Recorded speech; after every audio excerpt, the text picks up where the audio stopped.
Schamberg, who was a filmmaker and a music video producer, who organized a series of exhibits called Turtles all around the world, including several that took place here at Galerie Arnaud Lefebvre.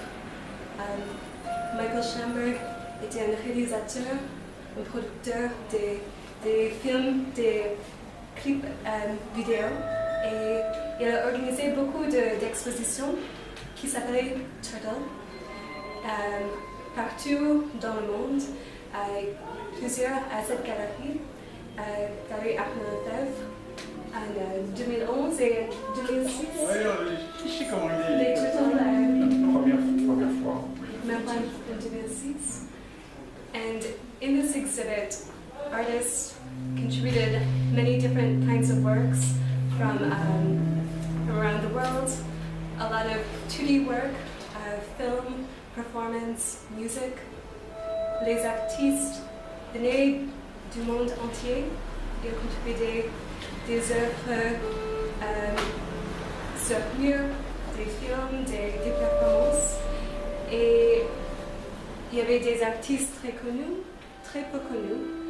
Et souvent, ça se passait pendant une semaine avec un grand dynamisme. These artists, some of them are very well known, some of them are not well known at all. Mostly took place within a period of a week. It's very, very dynamic and very, very open. And pour cette exposition, on a voulu garder cet esprit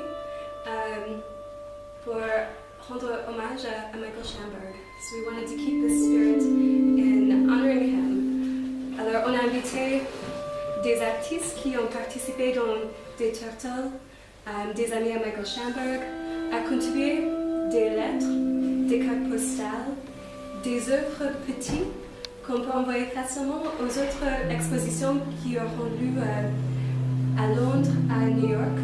Alors les œuvres qui peuvent entrer dans une enveloppe A4. C'est pour ça que les œuvres sont assez petites.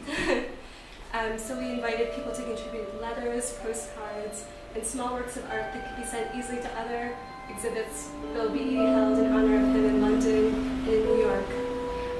On a invité aussi des performeurs, des musiciens, de faire partie des événements qui se passent cette semaine. We also invited performance artists, musicians to be part of the events that are taking place this week. And merci à tout le monde pour être venu. Je ne sais pas si vous avez des choses à rajouter. Thank you for everyone for coming, and maybe Arnaud, I don't know if you have anything to add to the presentation. J'aimerais quand même parler aussi de l'exposition, parce que le problème du Turtle, c'était de savoir comment se débrouiller une fois que Michael Schamberg n'était plus là, puisque c'était vraiment le promoteur et puis la personne qui était la force active derrière toute l'exposition. Et dans les précédents Turtles qui avaient été faits ici, c'était des sortes de raz-de-marée d'emails et d'invitations de gens que je connaissais absolument pas et qui envoyaient des propositions, qui envoyaient des œuvres, lui qui en rajoutait, qui disait qu'il fallait contacter de sa part, inviter telle personne, aller voir telle personne, enfin ça sortait dans tous les sens, c'était un florilège. Donc ce rapport n'existait plus, bien sûr, une fois qu'il n'était plus là, mais il en est resté quand même des liens qui avaient été tracés déjà, qui avaient été et donc on a tout simplement envoyé l'invitation, comme Alison a dit, avec cette espèce de protocole de taille aux gens qu'on pouvait contacter, avec cette idée de connecter ce réseau, que cette invitation peut éventuellement se transmettre à d'autres personnes, et de façon à ce que aussi le Turtle puisse aller dans d'autres endroits et qu'on ait une sorte de corpus de ces œuvres qui soit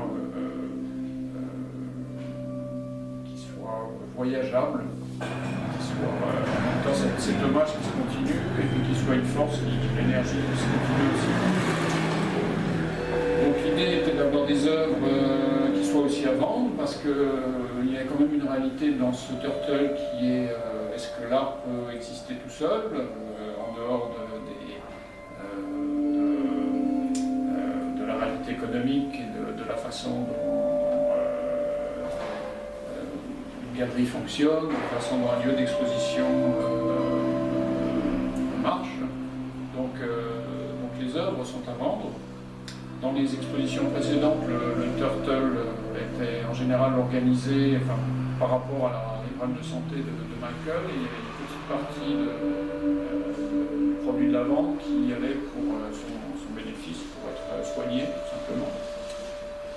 Alors, dans ce cas-là, ce n'est pas le cas, lui n'étant plus là. Je pensais peut-être que le fonds pouvait encore générer, mais en réalité, ce n'est plus le cas. Donc tout simplement, le bénéfice va à 50% à l'artiste, 50% à la galerie. En même temps, on ne s'est jamais vraiment enrichi avec un Turtle et les choses continuent. Et je pense que c'est en même temps une chose qui est assez curieuse d'avoir une exposition qui est très, disons, personnelle et qui soit aussi, comment dire, un peu à part, peut-être dans la scène culturelle française, et je pense qu'il y a une voie d'expression très, très ouverte et qui a beaucoup de petits à faire et qui aurait un intérêt, je pense, certain pour se développer et puis mieux s'implanter en France.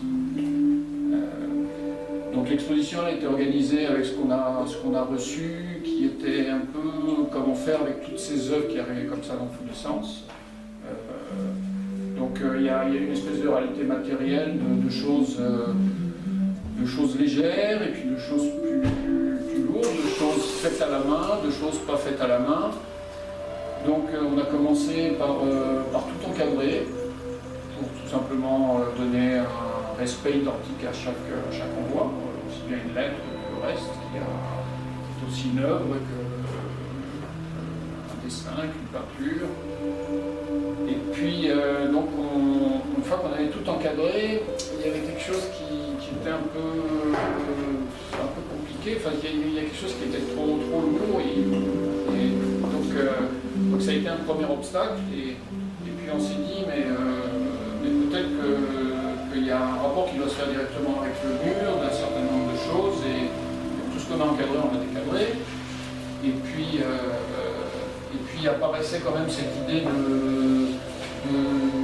sorte de mur, je ne vais pas dire un mur de lamentation, mais un mur de souvenir ou un mur de correspondance.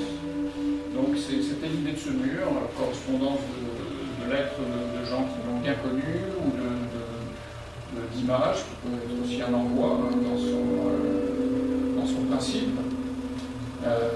Certaines ont été lues pendant la soirée des lectures, là, qui est du jour. Se sont greffées des choses personnelles aussi, parce que des histoires de gens que Michael n'a pas connus et qui sont arrivés depuis.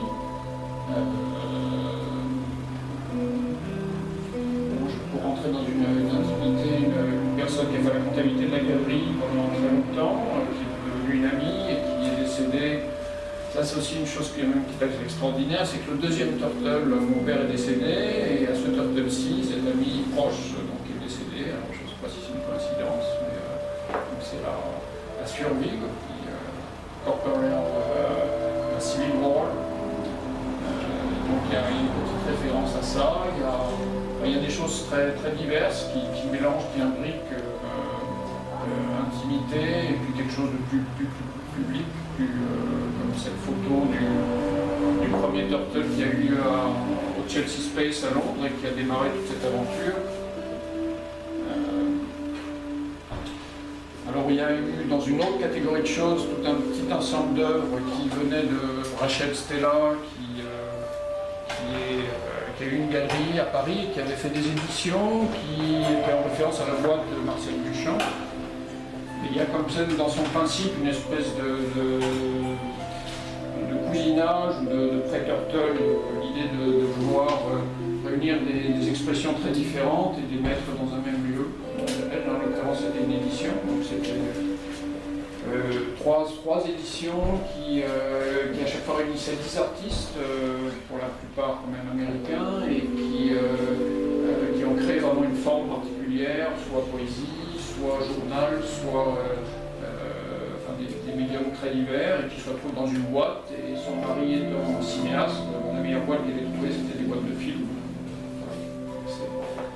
C'est aussi une coïncidence. Avec ce portrait fait par Alison, qui n'a pas connu Michael, mais qui nous fait exister d'une façon un peu surréelle, et qui est très présent.